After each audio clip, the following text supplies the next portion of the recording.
Hello दोस्तों, नमस्कार। मैं आपका अपना साथी प्रवीण कुमार खींची।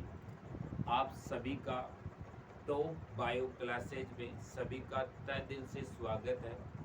और इसी के साथ आज हम एक न्यू टॉपिक लेके आए हैं जिसका नाम है बहुलक। तो हम अपने बहुलक क्या है, बहुलक किसे कहते हैं और बहुलक का क्या एग्जाम्पल होता है, इसको हम समझने की कोशिश करते हैं। तो हम आज टॉपिक पढ़ेंगे बहुलक, जिसको हम कहते हैं पॉलीमर। तो हमारा एक टॉपिक रहेगा बहुलक, जिसको हम कहते हैं एक प्रकार का क्या, पॉलीमर।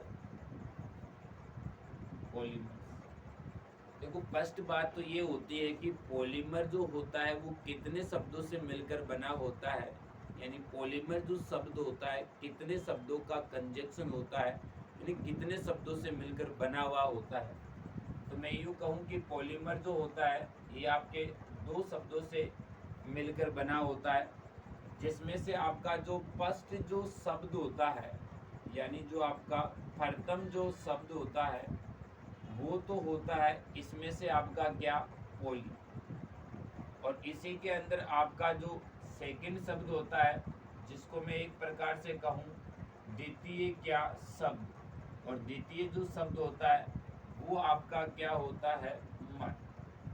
तो मैं यूं कहूं कि पॉलीमर जो शब्द होता है ये कितने शब्दों का कंजक्शन होता है, तो पॉली प्लस क्या, मर। जिसमें यूं कहूं कि जो पॉली शब्द होता है, इस पॉली शब्द का यदि मैं एक प्रकार का मीनिंग की बात करूं कि पॉलीमर शब्द का अर्थ क्या होता है, तो आप कहे कि एक प्रकार का होता है मेनी यानी क्या होता है, अनेक। और जो मर शब्द होता है इसका यदि मैं एक प्रकार से मीनिंग की बात करूं तो इसका शब्द होता है एक प्रकार से क्या, यूनिट। तो मैं एक प्रकार से कहूं कि एक प्रकार का क्या होता है, इकाई। तो पॉलीमर जो शब्द होता है ये दो शब्दों से मिलकर बना होता है, पॉली प्लस क्या, मर। जिसमें पॉली शब्द का जो मीनिंग होता है वो एक प्रकार का क्या होता है, मर। और जो आपका मर शब्द का अर्थ होता है वो एक प्रकार का क्या होता है, यूनिट। इसी बात को हम आगे बढ़ाए तो मैं यूं कहूं कि जो मैनी शब्द का अर्थ होता है ये होता है एक प्रकार का क्या होता है, अनेक। और जो यूनिट शब्द का अर्थ होता है वो एक प्रकार का क्या अर्थ होता है, इकाई। तो कहने का मतलब क्या होता है, इन दोनों शब्दों का मैं एक प्रकार से कंजक्शन करूं तो एक प्रकार का अर्थ आता है क्या, अनेक क्या, इकाई।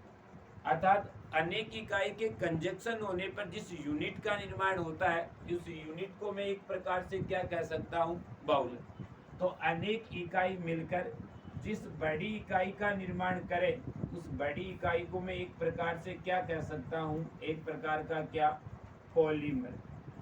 तो कहने का मतलब होता है अनेक इकाई मिलकर जिस एक बड़ी इकाई का निर्माण करे वह एक प्रकार का क्या कहलाता है, बहुलक कहलाता है, या उसको मैं कहूँ एक प्रकार का क्या कह सकते हैं, पॉलीमर। जैसे यदि इसके हम फॉर एग्जाम्पल की बात करें तो इसकी एग्जाम्पल की यदि हम बात करते हैं तो आगे बढ़े। जैसे मैंने यहाँ एक प्रकार का एग्जाम्पल लिया है, जैसे एक प्रकार का मैंने एग्जाम्पल लिया है बूंदी का क्या, लड्डू। ये किसका एग्जाम्पल है, एक प्रकार से किसका एग्जाम्पल है, पॉलीमर का, यानी एक प्रकार का किसका उदाहरण है, बहुलक का। तो यहाँ हमारे पास दो शब्द आ रहे हैं, जिसमें से एक शब्द आ रहा है आपका क्या, लड्डू, और दूसरा शब्द हमारे पास में आ रहा है क्या, बूंदी। तो लड्डू का यदि हम आकार, यदि एक प्रकार से यदि हम शेप देखें, इसका यदि हम आकार देखें तो हम जानते हैं कि इसका आकार कैसा है, बड़ा। यदि मैं इसको कहूँ कि एक प्रकार की कैसी इकाई है, बड़ी। और लड्डू को बनाने में जिसका जो सहयोग किया जा रहा है वो अपने पास क्या है, बूंदी। तो बूंदी का यदि मैं एक प्रकार से शेप देखूं तो बूंदी का आकार कैसा है, छोटा। कैसा है, छोटा। तो जो छोटी इकाई होती है वो तो एक प्रकार से हमारे पास क्या कहलाती है, एकलक, जिसको हम एक प्रकार से क्या कहते हैं, मोनोमर कहते हैं। और जो बड़ी इकाई होती है उसको हम एक प्रकार से हम क्या कहते हैं, पॉलीमर कहते हैं, यानी उसको हम एक प्रकार से क्या कहते हैं, बहुलक। तो फॉर एग्जाम्पल हमने पढ़ा बूंदी का क्या, लड्डू। तो जिसकी साइज बड़ी है, जिसका आकार बड़ा है, वो एक पॉलीमर है, और जिसका आकार एक छोटा होता है उसको हम एक प्रकार से क्या कह सकते हैं, एकलक कह सकते हैं, या हम उनको क्या कह सकते हैं, बहुलक कह सकते हैं। तो फॉर एग्जाम्पल बूंदी का क्या, लड्डू, जिसमें लड्डू का आकार कैसा होता है, बड़ा। तो बड़ा होने के कारण तो हमने इसको क्या कहा है, बहुलक। तथा बूंदी का आकार कैसा होता है, छोटा, जिसको हमने एक प्रकार से क्या कहा है, एकलक। अर्थात बहुत सारी एकलक इकाई मिलकर जिसका निर्माण करे वो एक प्रकार से क्या कहलाता है, बहुलक। तथा बहुलक का एक प्रकार से यदि हम विखंडन करें तो उन इकाइयों को हम एक प्रकार से क्या कहते हैं, एकलक। चलो इसी बहुलक के उदाहरण को हम एक डायग्राम से समझते हैं कि कौन एकलक कहलाती है और कौन बहुलक कहलाती है। जैसा इधर आ जाइए आप, जैसे आप आगे बढ़ते हैं। जैसे मान लीजिए कि ये एक प्रकार का मैंने ट्रायंगल बनाया, यानी त्रिभुज बनाया, प्लस ये मैंने एक दूसरे प्रकार का क्या बनाया, त्रिभुज। इन दोनों त्रिभुजों को मैंने जब कंजक्शन किया, यानी दोनों को मैंने एक प्रकार से संयोजन करने का कार्य किया, तो मेरे पास में एक बड़े त्रिभुज बनने का क्या किया, कार्य। तो आप कहो कि सर ये वाला जो त्रिभुज है ये भी एक प्रकार की कैसी इकाई है, स्मॉल यूनिट है, यानी एक प्रकार की कैसी इकाई है, छोटी क्या है, इकाई है, यानी स्मॉल क्या है, यूनिट। क्लियर है।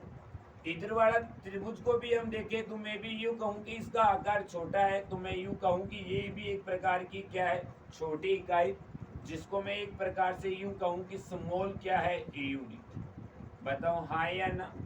अब इन दोनों त्रिभुजों की तुलना यदि मैं इस त्रिभुज से करूं तो इस त्रिभुज का आकार कैसा है, बड़ा है। कैसा है, बड़ा। तो इसको मैं एक प्रकार से क्या कह सकता हूं, बड़ी क्या, इकाई।